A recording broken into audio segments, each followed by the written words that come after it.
Chapter 2. Faceless waited in the alleyway across the street from where Strat called home. Two men were also waiting for the boy to return. These men were paid to physically abuse Strat. Both men were unbound and would not be missed. Well, except for a family member or two. But Unbound and the family of these men and women knew the consequences of not joining the enforcement coalition. No protection was afforded to these souls who chose not to pay the required donations to the coalition to work in Amganas. In fact, members of the enforcement coalition and its affiliates hunted Unbound when they were discovered. This was done with the blessing of the organization, and no retribution was allowed against the members who killed the ones who refused to pay for the right to ply their trade within the seaport city. Accompanying Faceless per enforcement coalition law were Brython and Clint, two assassins with a unique ability: the ability to recall everything they witnessed or heard, not just essential details. Everything was remembered in factual detail. Once the two men were triggered, they would report verbatim all that transpired while they were with Faceless. Brython and Clint were irreplaceable assets, but also a liability should they be captured by the enemies of the coalition and its affiliates. They were never included in business within the Enforcement Coalition headquarters, but knew the layout of the facility. This was information their enemies would kill for. The place was designed to funnel invaders into killing zones. The structure a maze of zigzagging hallways and switchbacks designed to confound whoever attacked them. Faceless suffered their company. It was the law, after all. Even the leader of the coalition had to abide by its regulations. This was to ensure they did not fall back into the disorganized, chaotic bandits who plagued Los Angeles, robbing caravans and killing those who passed through Anan's Wood. Were it not for the previous leader, the coalition and its affiliates would never have become an organized force to be reckoned with. King Colbart had ceased his attacks against them. The losses his military suffered were staggering. For every single member of the organization who was killed, 20 of the military lost their lives. Complaints from the citizens and mention of a possible rebellion left the monarch with no choice but to bargain with them. They could ply their trades, but would be restricted to contracts issued by the leader of the organizations. No more wanton murder and thefts. 12 years had passed since the meeting between Two Tooth and King Colbart. 12 years of the two factions honoring the agreement. But rumors were floating across the country that King Colbart had gone insane from having to accept the pact he signed into law. This meant the coalition and its affiliates were once again on the verge of a war that would result in splitting the country apart. And as with any conflict, there was going to be chaos and banditry. Two things the land and people could not afford. King Colbart's insanity had ushered in a new era in the genocide against Lysandra children. His decree that children were not to be murdered out of hand had seen a steady increase in the population. Of course, this did not apply to the children forced to live on the streets of every major city and town in the country. 3 generations were not enough time to erase the memory or history of a country that preyed on defenseless children. 30 years had done little to erase the bias against children who were tossed into the street by unloving parents. Kids who were left to survive by wit and wile. Little ones discarded for no reason to live amongst the denizens of Los Angeles' most vile and corrupt city, Amganas. Strat had survived these conditions for 3 years. Most 7-year-old children would have succumbed to hunger, weather, or people who had hunted them. Strat, however, had beaten the odds and survived longer than Faceless could even remember a child surviving. Now a 10-year-old boy, he would soon learn the lesson that plagued the children of the world. Adults were never to be trusted. Brutality was going to be the instrument by which Strat would be molded. The boy would come to look upon Faceless as his savior, doing whatever the man bid, without question. The bond created tonight would ensure the boy would move his plans forward.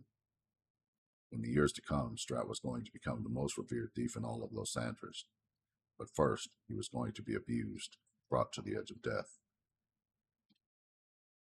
I see no reason for this to take place, Clint said. The boy could be made to serve the coalition without suffering the pummeling those two will mete out on him, Faceless. Clint had a soft spot for children. He never accepted a contract where a child was the mark. Faceless permitted this behavior because of the man's unusually rare ability to remember everything. Were it not for his gift, he would be gracing the waters of the harbor with his corpse. This is the way it must be done, Faceless replied. Strat must endure this night. He needs to be taught a lesson. Why? There's nothing to be gained by an assault on a 10-year-old boy, Clint argued. Surely the leader of the enforcement coalition can find a way to make a street urchin his puppet. Watch your tongue, Bryson told him. We are here to observe, nothing more. Doesn't mean I have to like it, Clint shot back. It does mean you need to obey, Bryson reminded him. We are here to watch and report. Your personal feelings have no bearing on this matter. Unlike the vast majority, I do not care for children to be harmed, Bryson. You're weak, Bryson admonished. We are all aware of Clint's adversity to harm or kill children, Faceless interjected. He is not, however, weak. Your emotions are getting the better of you, Bryson.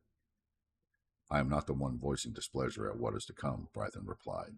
Your admonition should be directed at Clint's feet. Faceless turned to look at Bryson. I would hate to misconstrue the meaning of your words, Bryson. Maybe you can elaborate on them. Bryson could be heard audibly swallowing.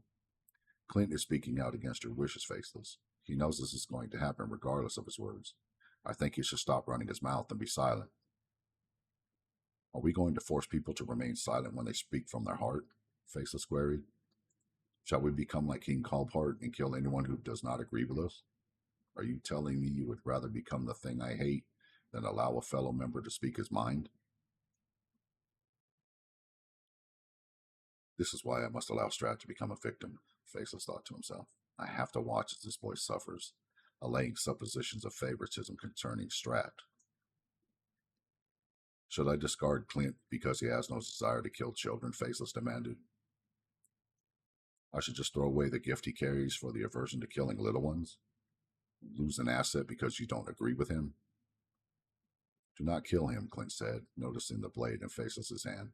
You would be giving him exactly what he wants. And to be honest, he isn't worth the trouble. The Enforcement Coalition has never been more prosperous and powerful. Even Two-Tooth could not accomplish what you have. Should you kill Bryson, the organization shall fall back to Two-Tooth. I would rather not have that happen. You run off at the mouth a lot for someone who won't kill whoever is contracted to kill. I should murder you for what you just said, Bryson growled. Just remember this, Bryson. You are not better than me outside the confines of the arena. Out here, Clint motioned around him. I am the superior assassin, and you are not a child. There would be no aversion or hesitation when it comes to killing you. You smart-mouthed. Should you move another inch, Bryson, I will be forced to murder you myself, Faceless informed him. You have not been given permission by way of contract to kill Clint, and I would be justified in spilling your guts in this alley. Do you understand what I am saying? Why side with him, Bryson asked. No one wants him in the coalition, and I will report everything said here tonight. Are you willing and able to tell the truth of things in your current emotional state? Faceless asked. When you divulge your news to Two-Tooth, we shall see what he thinks of this matter. How can you remain so calm when a member threatens you? Clint asked Faceless. By rights, this reason is enough to have the contract initiated. Coming from a coward such as yourself, I would watch myself. Bryson turned away from them both. Were I to kill everyone who threatened me, there would be no one left in the Enforcement Coalition, the Furus Consortium or the Sicario Consortium. Faceless turned his attention back to the alley across the street. Besides, those who think the way Bryson does are puppets to the old monarchy, a thing I hate more than anything in this world. Message received, Bryson growled. The event soon to come has you both out of sorts, Faceless told them. Clint just openly admits his distaste. I would see this man as brave, not a coward. The one who would withhold his dislike for fear of reprisal should evaluate his own moral compass. I said I got it. No need to further humiliate me in front of Clint. Think upon the conversation and understand who humiliated you, Faceless advised. Clint and I are blameless. Okay, Bryson threw up his hands. Let's just finish this so we can return to the coalition.